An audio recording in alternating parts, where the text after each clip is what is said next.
Pozdravljeni! Velikokrat se bananin olupek znajde v smeteh, ampak ne v naši oddaji. Danes si bomo z bananinim olupkom pomlajevali naše roke in pa dlani.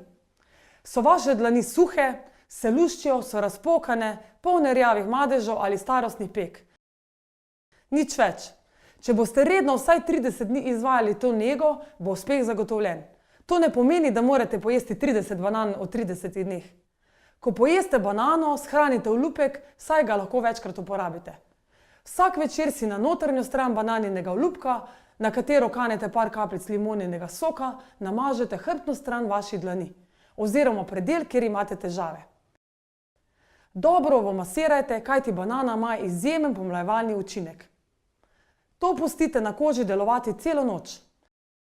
Zjutraj dobro izperete in na roke nanesete hranljivo kremo, lahko pa si jo zaščitite s kapljico tekočega korektorja.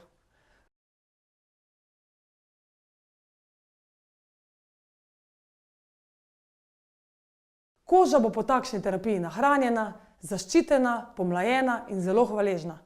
Zadovoljni ne boste samo vi, ampak sčasoma tudi vaše dlani. Uživajte!